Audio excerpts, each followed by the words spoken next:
Major funding for KPBS Evening Edition has been made possible in part by Bill Howe Family of Companies, providing San Diego with plumbing, heating, and air restoration, flood and remodeling services for over 40 years. Call 1-800-BILL-HOWE or visit billhowe.com. And by the Conrad Prebys Foundation, Darlene Marcos Shiley, and by the following.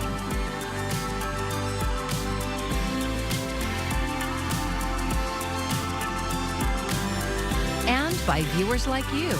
Thank you.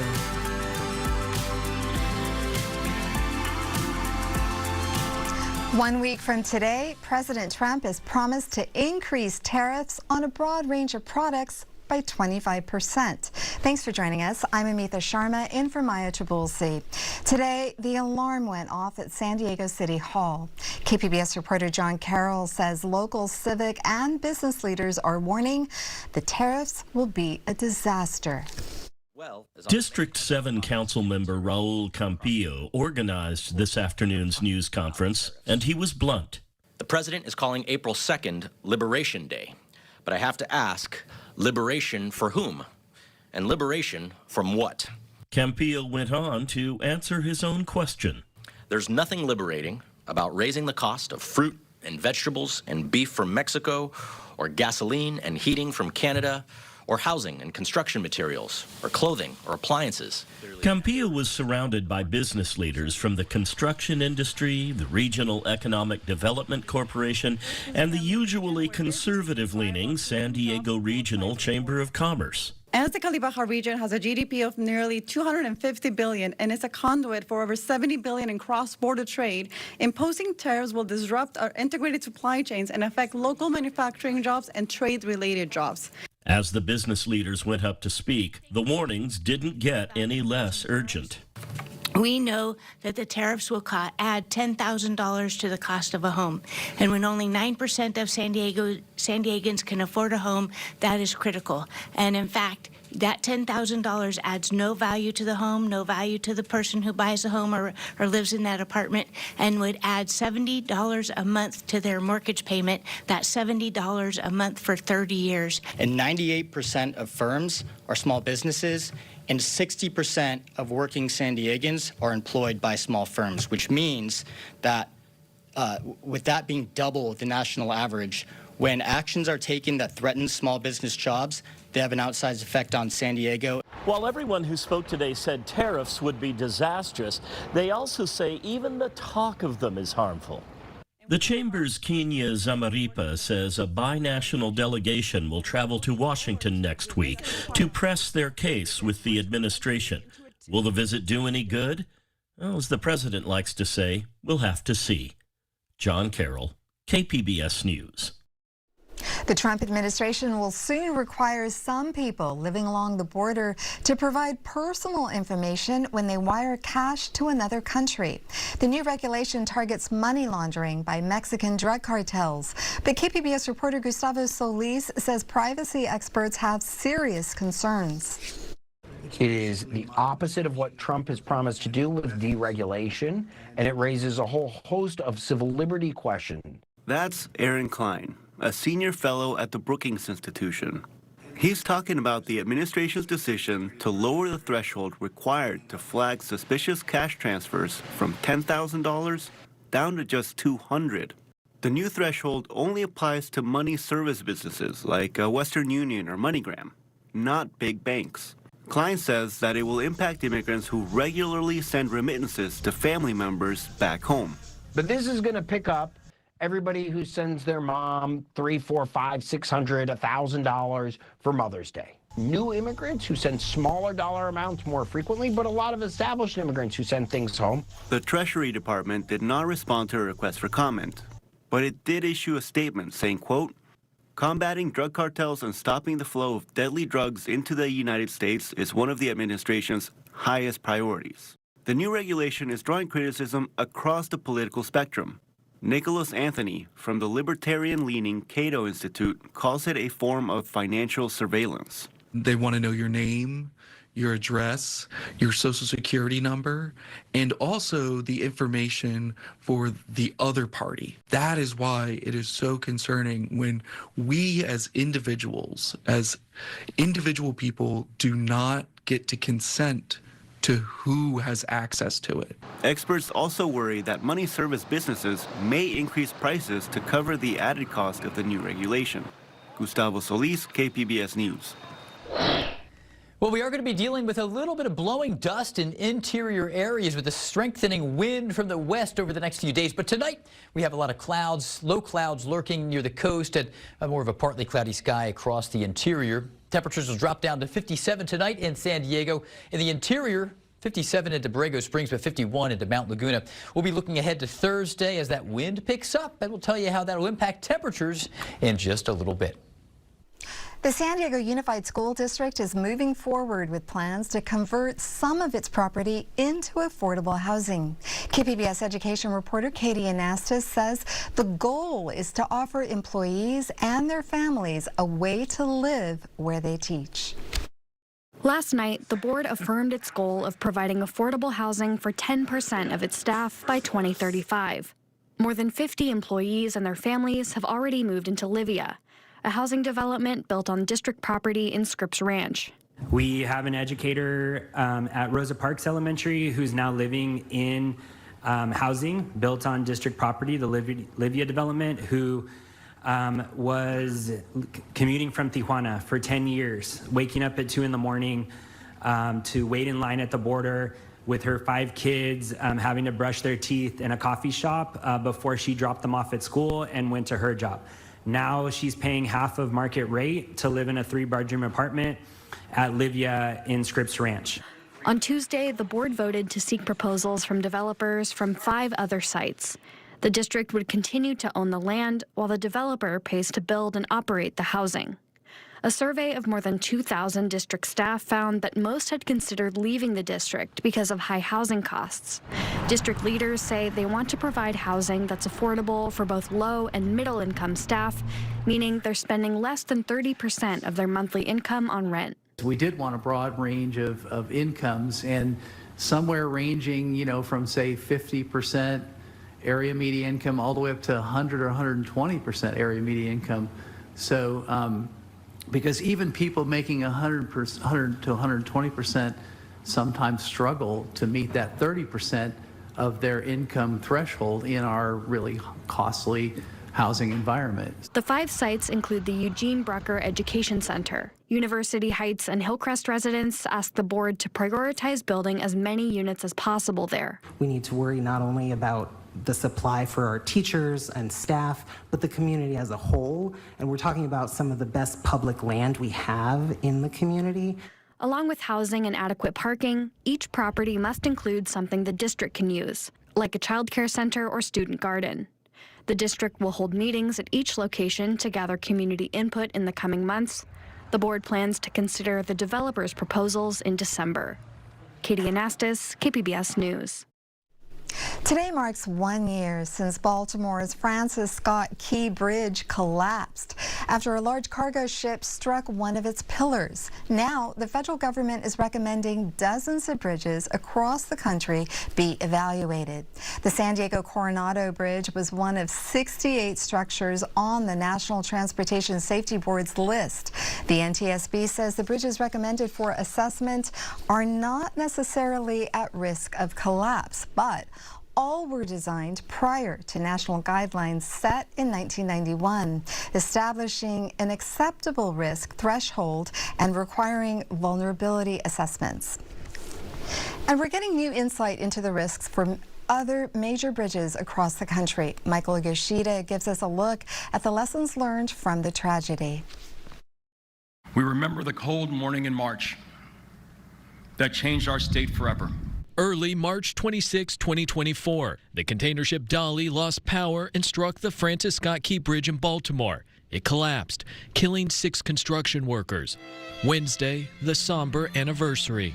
We came to pay homage to the ones who paid the ultimate price of their lives on that fateful day. The National Transportation Safety Board is working on its final report, and investigators recently said the Maryland Transportation Authority never evaluated the bridge's risk for collision or collapse. But based on guidance from the American Association of State Highway and Transportation Officials, the bridge was above their acceptable level of risk. The bridge was almost 30 times greater than the risk threshold, 30 times greater. The agency also identified 68 other U.S. bridges spanning waterways frequented by cargo ships that, like the Key Bridge, were built before 1991 and do not have a current vulnerability assessment. Those preliminary findings align with an analysis by Johns Hopkins engineers launched after the Key Bridge collapse. The NTSB report and our work they're independent investigations, but I think they're useful for one another. Johns Hopkins Associate Professor Michael Shields led the study and says the Huey P. Long Bridge outside New Orleans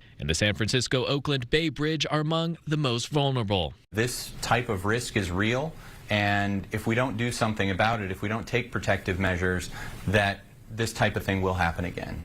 In Washington, Michael Yoshida, KPBS News. The Corporation for Public Broadcasting is using taxpayer dollars to actively suppress the truth, suppress diverse viewpoints, and produce some of the most outlandish, ludicrous content.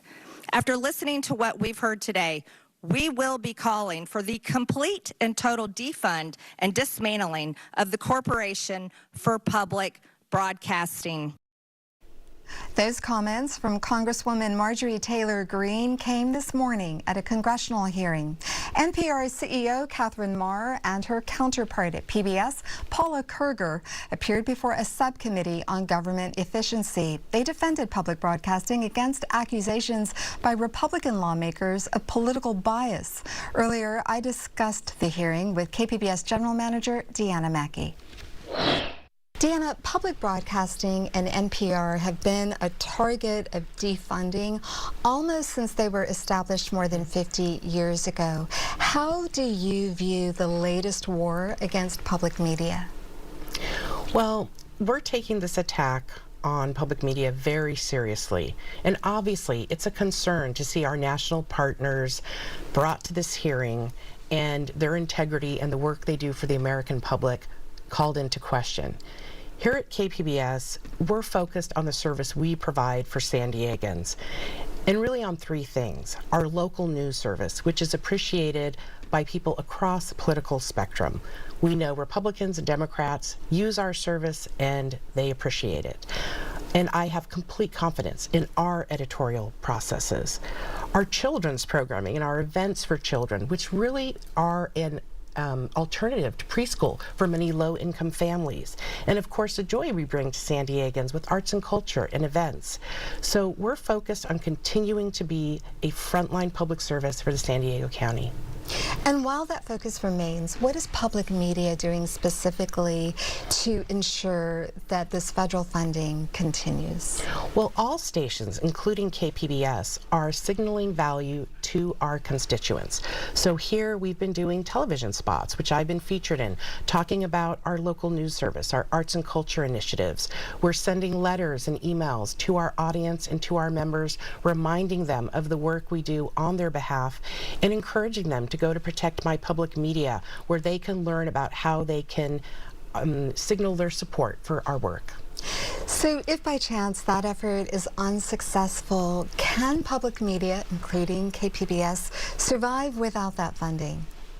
Public media will not be the same in the way that our audience sees it today.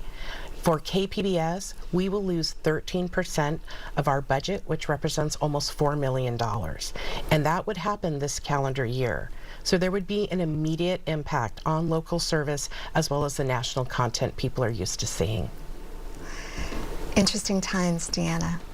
It's difficult, but we are very fortunate to have such great support from the community of San Diego.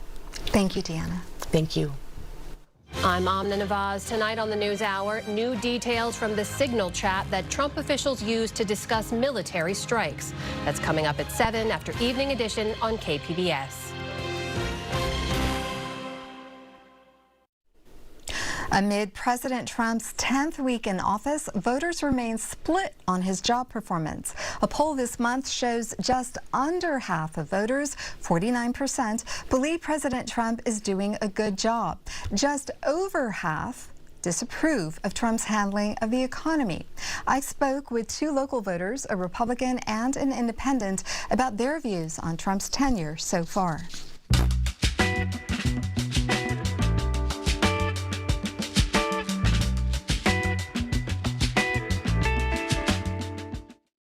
I am not surprised, but I am disappointed at the way things are going. Things that are important to me are the way that we treat people, the way that we treat immigrants, the way that we treat people of color, women, those in marginalized communities. I think civil rights are important. I think the way that we educate our children is important. I think the way that we treat our allies and our standing in the world is important. So Liliana, the same question goes to you. What matters to you, and how do you think President Trump is doing on those issues so far? What matters to me is our country, our people, and also our world stands.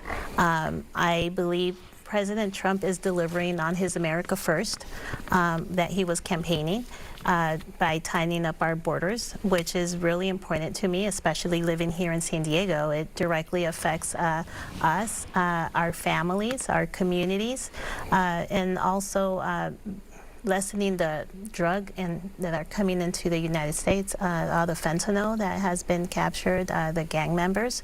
And then on the broader perspective, with America First, is just taking care of us, the Americans, our farm workers, and also with the world events that are going on, is just making sure that we are a strong nation that, we were 10, 15 years ago, and, try to build up to that again. Mary Jo, President Trump has targeted numerous agencies for cuts: the FAA, the EPA, the IRS. Research into cancer treatments, diabetes, and Alzheimer's disease is losing billions of dollars. He is looking to trim SNAP benefits and hundreds of millions of dollars in funding from Medicaid and possibly Social Security and Medicare. How do you view these reductions? Do we really want to be cutting the people that are making sure our skies are safe? Do we really want to be reducing the ability to find, make sure we have clean air and clean water, to make sure that our farmers are being paid appropriately for the things that they're growing, for the ways that which our children are being educated, whether or not they get lunch or breakfast at school? Sometimes those children only get those meals a day. Who are these cuts serving is another way to look at it. We know who they're hurting. They're hurting people who are poor, people who are vulnerable, people who live in communities that don't have the same kind of resources as others. So at the same time that these programs are being cut and more cuts might happen, the president is looking to cut taxes for people making $280,000 a year or more. So what do you think of that? Is that a good idea? Yes, I think it is a good idea, because it's not about helping the rich, and that's how a lot of people see it, but I think it's just they have that extra money to reinvest into philanthropy, into their communities, into other things, into the economy. And I don't know if it's just fair to piggyback on what Mary Jo was saying. I understand her view and how it does affect a lot of the community, but just how I see it is we do need that shake-up, cleanup into what the government has been funding. I am a true believer in, yes, helping people, but helping people that also follow the law, that follow the rules, that work hard, that give into, we pay our taxes, we, put money, and it's really difficult to be helping everybody and there's a lot of Americans that don't get the help. There's a lot of homeless veterans. So you mentioned veterans. The president is cutting from the VA administration.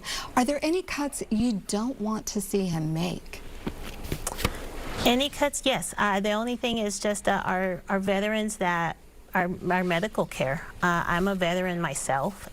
We served our country. We earned our benefits, and I just wouldn't want those to be cut. I think what they might get privatized, but as long as we're getting the care that we need. We'll hear more from independent voter Mary Jo Petrovelli and Republican Liliana Armenta tomorrow. There's another cost that's going up, hotel rooms. That's because the city is going to raise hotel room taxes. But Voice of San Diego's Scott Lewis says the money is not going where it was supposed to. Anyone staying in a hotel in San Diego will see a higher tax listed on their bills. The tax ranges depending on how close to downtown you are. So, for example, if you're staying in a downtown hotel and your room costs $250 a night, you'd see an extra $34 a night on your bill. This is all because in March 2020, voters supported Measure C by a wide margin.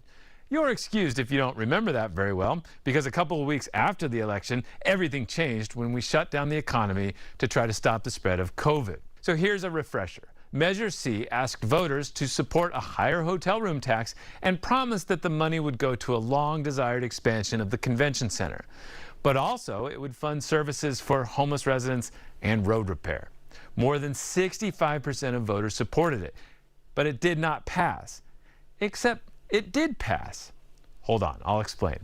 In California, local governments need support from 2/3 of voters to pass a special tax. That means 67% of voters need to support a tax that will fund something specific. If a government just wants to pass a tax for its general needs, it only needs more than 50% of the vote. But then that all changed. Courts ruled that any citizens' initiative can pass with 50% of the vote. So you might think that would apply to Measure C.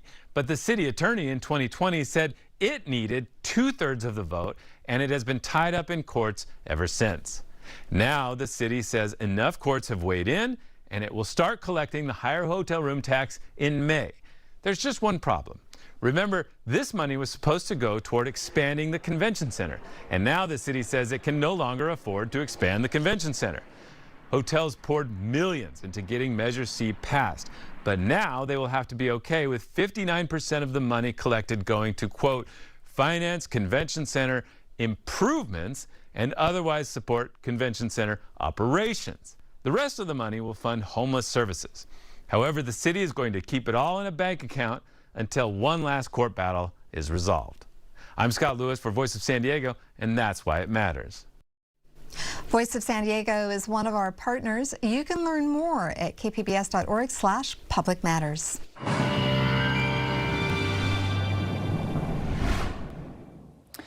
Thanks for joining us here. I'm Jeff Cornish, and as we take a look at what's going on over the next few days here, we are dealing with a strengthening wind from the west, and that's going to knock our temperatures down just a little bit. Sometimes strong winds lead to fire danger, but that's typically an offshore wind. It's a drier wind.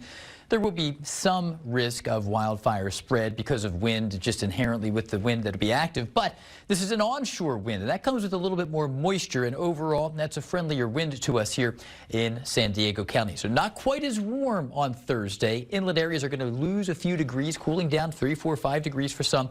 It'll be very breezy, though, and that wind will actually kick up some dust in areas that have not recently seen rain. So there are some inland areas where the air quality will be reduced because of dust in the air.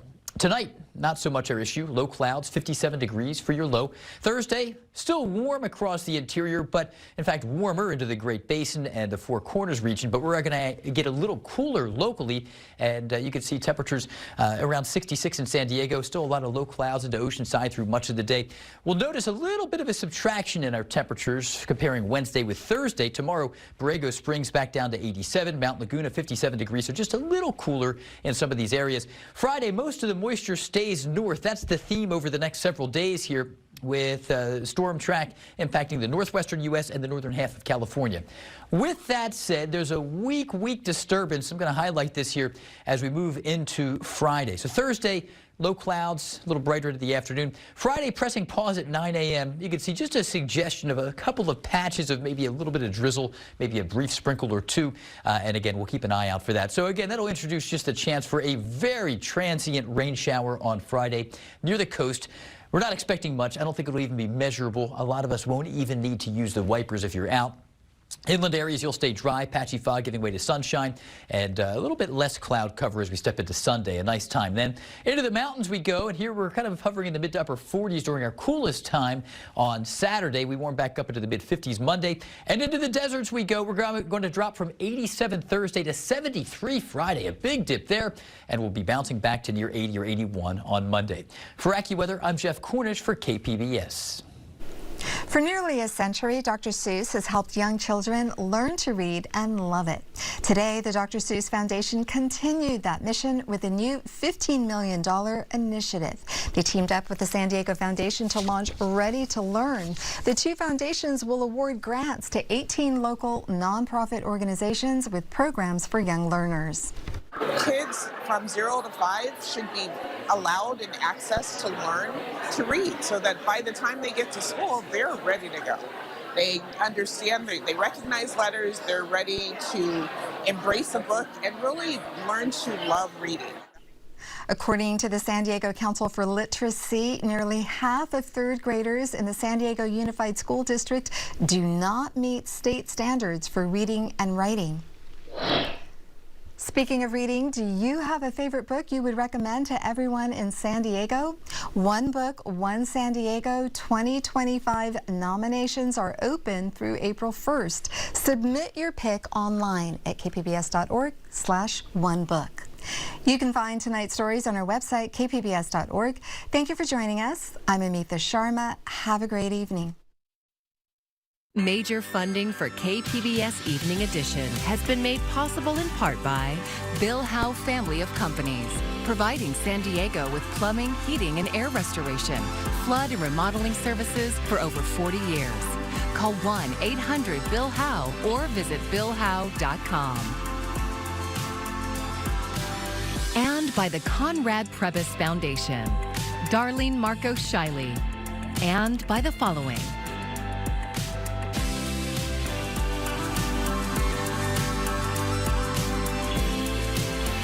By viewers like you. Thank you.